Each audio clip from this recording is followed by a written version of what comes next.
I'm going to start in the monkey guard. We're all going to start in the monkey guard, okay?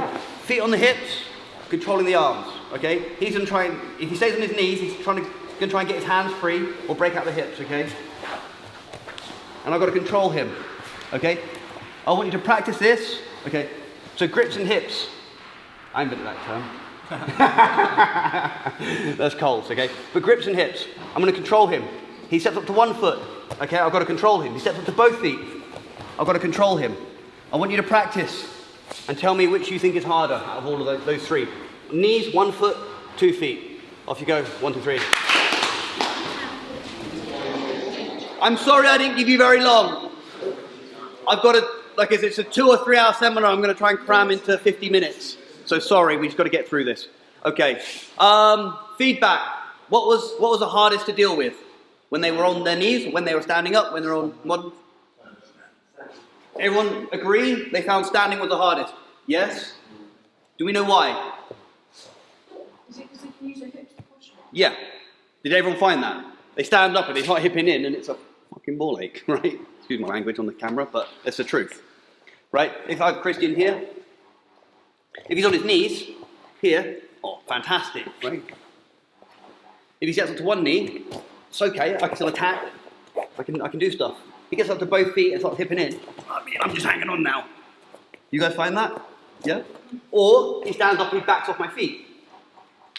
I'm trying to keep up with him.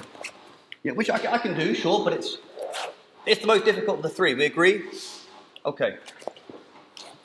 Do we understand the concept, and sorry if I'm going too fast or too slow, of controlling the hips and controlling the grips to stop him doing anything to me? To prevent him pass. If he grabs my trousers now and then he backs off, this is a bit of a pain. Can I deal with it? Well, yeah, but I don't want to have to. Do we all understand that? If we can keep his hands off of us, this is way easier for us, right? Yes, it's harder for him to do anything. But if he stands up, it becomes a pain. Right. So we're going to abandon this. He's going to stand up. Okay. I want his collar here.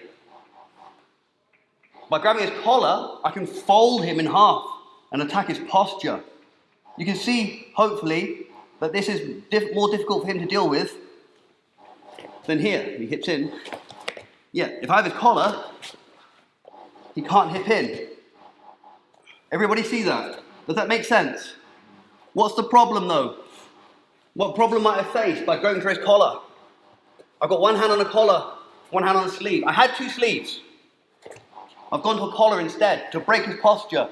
What problem do I have? He's got a hand free.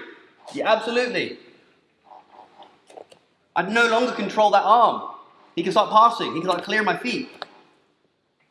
Everybody understand that concept? Yeah? We're going to deal with it. Like this. We have to think of 2 things. Controlling his hips and controlling his grips. Here. We have to think of controlling his collar, controlling his sleeve, controlling his hip, and controlling his arm. It's a lot more to think about. Okay? But we can. He tries to get this arm in. I have to fight. I'm sword fighting with him. Here. Keep controlling it. Keep his posture and keep controlling him. But I've got 4 points of contact and I've got to think of all of them. Here, here, here, here. But I'm fighting him. Okay, his head's going to be trying to come up. He's going to be trying to hip in. He's going to be trying to do all this stuff. And I have to maintain it. So it's a bit tricky. But it's really effective. Okay? I want you to practice it. Everyone give that a shot.